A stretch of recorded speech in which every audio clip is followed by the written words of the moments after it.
এরকম কোনো খবর আসলে কি পেয়েছেন কিনা যে বাংলাদেশে আসতে চান প্লেয়াররা কিংবা ওই আগ্রহটা তাদের মধ্যে আছে কিনা? ওরা বলছিলেন যে তিনি কিন্তু আসলে টাকা ছাড়া কিছু করবেন না, এখানে একটা বাণিজ্যিক ব্যাপার আছে, একটা সময় বাংলাদেশে অবশ্যই আসবে। এবং ওরা জানে যে এই আর্জেন্টিনা দল কিন্তু এসেছিল বাংলাদেশে, এসেছিল নাইজেরিয়ার সঙ্গে একটা ম্যাচ খেলে গিয়েছিল। অনেকটা বাফুফের চেয়ে এজেন্টগুলো এখানে বেশি কাজ করে, তো সেইখানে একটা কাজ করলে হয়তো হতে পারে। তাদের কাছে মনে হয় যে বাংলাদেশ টিমটা মনে হয় তাদের সেকেন্ড হোম টিম, এবং আমাদের এই ইয়েতে সাংবাদিকদের তারা এতটা প্রেফার করে। ওরা সব সাংবাদিক, আপনি বিশ্বাস করলে অবাক হয়ে যাবেন যে ওখানকার ন্যাশনাল টিভিতে আমি ইন্টারভিউ দিয়েছি, ওরা বারবার জানতে চেয়েছিল যে বাংলাদেশে কেন আর্জেন্টিনার এত সাপোর্টার, কেন অন্য দেশ নেই, এটা কি শুধুই মেসির কারণে? আমি বলেছি যে আসলে আমার যেটা মনে হয়েছে যে দেখো, বাংলাদেশি আমরা দেখতে কিন্তু ইউরোপিয়ানদের মতন না, আমরা দেখতে আফ্রিকানদের মতন না, আমরা দেখতে আমেরিকানদের মতন না, আমরা দেখতে অনেকটা look like Argentine, Latin people. আমরা ব্রাজিল, আর্জেন্টিনা এগুলো পছন্দ করি, কারণ আমরা তাদেরকে আপন মনে করি এবং তাদের আর্থসামাজিক এবং আমাদের আর্থসামাজিক অনেকটা কাছাকাছি। এই কারণেও অনেকটা, শুধু ফুটবলীয় কারণে না। এবং তারা কিন্তু প্রত্যেকটা সাংবাদিক বলেন, আপনি মিডিয়া, ওদের যে গ্রুপ ছিল, তারা আমাদের ইনফরমেশন জানাইতো আর্জেন্টিনা দল কোথায় আছে, কি করছে, কখন তাদের প্র্যাকটিস, কোন হোটেলে আছে, কখন তাদের ফ্লাইট আসবে।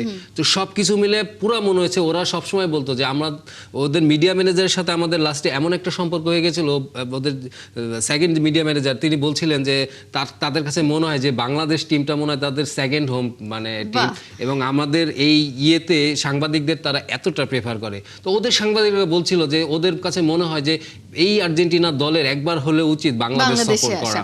এরকম কোনো খবর আসলে কি পেয়েছেন কিনা যে বাংলাদেশে আসতে চান প্লেয়াররা কিংবা ওই আগ্রহটা তাদের মধ্যে আছে কিনা? যদিও এখানে অনেক জটিলতা আছে, দুই ফেডারেশনের চিঠি আদান প্রদানের ব্যাপার আছে, অনেক ধরনের অফিসিয়াল অ্যাক্টিভিটিস আছে, কিন্তু তারপরও বাংলাদেশ নিয়ে যে এত ক্রেজ, যেটা আসলে আপনি কাছ থেকে দেখেছেন যে তারা আসলে জানে যে বাংলাদেশে কেমন আসলে আর্জেন্টিনার ক্রেজটা, সেই জায়গা থেকে প্লেয়ারদের কথায়ও কিছু মনে হয়েছে কিনা যে তারা আসলে আসতে চান? একদম, আপনি আর্জেন্টিনার কোচ যিনি স্কালোনি, তাকে কিন্তু জিজ্ঞাসা করা হয়েছিল বাংলাদেশের সাপোর্টারের কথা। আপনার সেমিফাইনালের আগে সম্ভবত প্রেস কনফারেন্সে তিনি বলেছিলেন, প্রি-ম্যাচ প্রেস কনফারেন্সে তিনি বলেছিলেন তিনি জানেন এবং তারা ফিল করেন বাংলাদেশের এই আবেগটাকে ধারণ করেন। বাট তারা যেটা বলে, তাদের আর্জেন্টিনা টিওয়াইসি স্পোর্টসের যে জনপ্রিয় একটা ওদের সংবাদ মাধ্যম, সেখানে ওদের এক সাংবাদিক বলছিল যে অবশ্যই আর্জেন্টিনা যেতে পারবে, কিন্তু এখানে ওদের যে তাপিয়া বলে, ওদের ওখানে ক্লদিও তাপিয়া, উনি খুব প্রভাবশালী।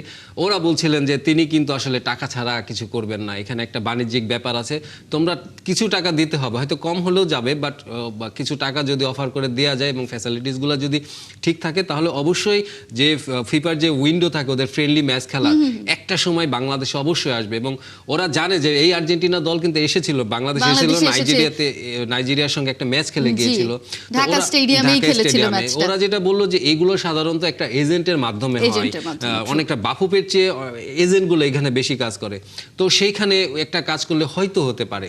অ্যালিসন বেকারও আসলে বাংলাদেশকে নিয়ে কথা বলেছেন।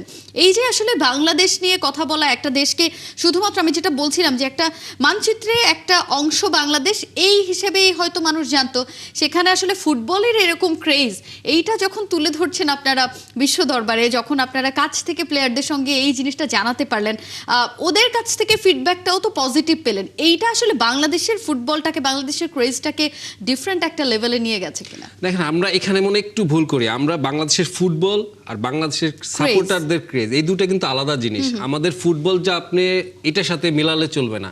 ফুটবলটা পুরো নির্ভর করে আসলে ক্লাব কালচারের উপর। আপনার ক্লাব কালচার যতদিন নাকি আপনার পেশাদারিত্ব না আসবে, ওই স্ট্রাকচারে না আসবে, স্কুলিং যেটা হবে, সেটা না হলে আসলে আমরা যতই বলি বাংলাদেশের ক্রেজ থাকতে পারে, আমরা ফুটবল ভালোবাসতে পারি, বাট আমরা মনে হয় যে ফুটবলের ওই যে মান যেটা বলছি আমরা, যে বাংলাদেশ কেন হবে না, ওইটা হবে না।